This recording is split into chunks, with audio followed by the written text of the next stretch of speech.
नमस्कार। नजरिया बीपीएस के साथ में आपका स्वागत है। मैं हूं बीपीएस भदौरिया। आज हम कुछ खास घटनाओं पर बात करेंगे।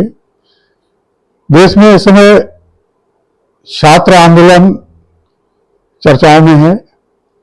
जगह जगह हर प्रदेश में आंदोलन हो रहे हैं और छात्रों का सरकार के प्रति बड़ा नाराजगी भरा नजरिया सामने आ रहा है। ऐसा ही एक वाकया मध्य प्रदेश के बड़वानी जिले से आया है। जामली स्थित एकलव्य आवासीय विद्यालय के छात्र छात्राओं ने शिक्षकों के व्यवहार और स्कूल में मूलभूत सुविधाओं के अभाव में विरोध प्रदर्शन किया। सोमवार को सुबह 7 बजे छात्र छात्राएं 62 किलोमीटर दूर जिला मुख्यालय पर कलेक्टर से मिलने के लिए रवाना हो गए और उन्होंने 20 किलोमीटर की यात्रा भी तय कर ली। जब जिले के शिक्षा विभाग के अधिकारियों को और प्रशासनिक अधिकारियों को ये पता चला तो उनके हाथ पांव फूल गए और उन्होंने रास्ते में बच्चों से मिलकर उन्हें रोकने की कोशिश की। 20 किलोमीटर दूर निकलने के बाद कलेक्टर जयती सिंह ने बच्चों से बातचीत की, उनकी समस्याएं सुनी और उनका शीघ्र निदान करने के लिए और दोषियों पर कार्रवाई करने का आश्वासन दिया। उसके बाद बच्चों ने अपने जो उन कलेक्टर से मिलने की उनकी जिद थी उसको खत्म किया और वो वापस गए। दूसरा मामला एक राजधानी भोपाल का है। राजधानी भोपाल में जहां करोड़ों रुपए स्वच्छता अभियान पर चलाए जा रहे हैं, खपाए जा रहे हैं, वहां सबसे पुराने bus stand NADRA bus stand से एक तस्वीर आज सामने आई जिसमें यात्री बस स्टैंड की फर्श पर सो रहे हैं और उनके बीच में जानवर बैठे हैं, चहलकदमी कर रहे हैं और गंदगी के ढेर लगे हुए हैं। इससे सवाल ये खड़े होने लगे हैं कि अगर राजधानी में यह स्थिति है तो फिर दूर दराज के इलाकों की क्या होगी।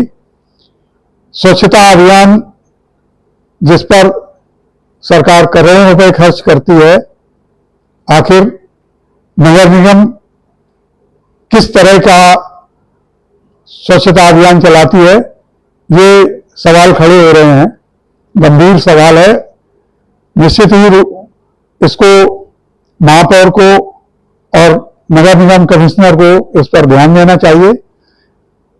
यहां बताना जरूरी है कि नादरा बस स्टैंड पूरी तरह से प्राइवेट बस ऑपरेटरों के कब्जे में है।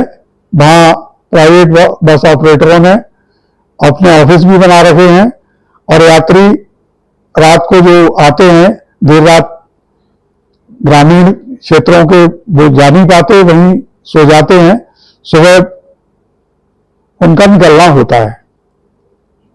इसके अलावा मध्य प्रदेश सरकार के जनसंपर्क विभाग से एक खबर है। जनसंपर्क विभाग जो पत्रकारों की, सरकार की और जनता की बीच में सेतु का काम करती है, वह विभाग इन दिनों बड़ी चर्चा में है और चर्चा इसलिए है कि इस विभाग में बैठे अधिकारी अब सरकार की अच्छाइयों को, सरकार की खूबियों को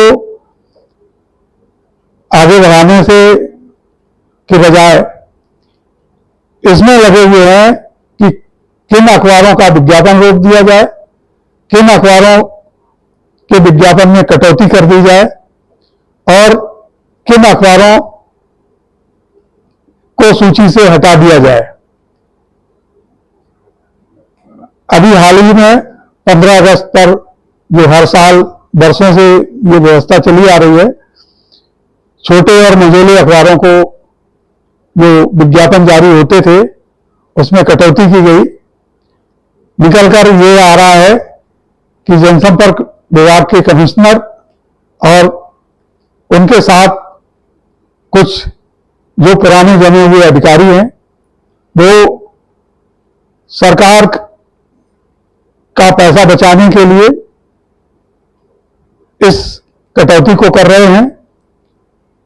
ज्ञात रहे कि छोटे और मझोले अखबार और पत्रकार लगातार सरकार की खूबियों को जन जन तक पहुंचाते हैं। उन पत्रकारों के साथ हो रही नाइंसाफी को लेकर पत्रकारों में रोष है और पत्रकारों का यह रोष निश्चित रूप से कुछ गुल खिलाएगा, ऐसा लगने लगा है। धन्यवाद।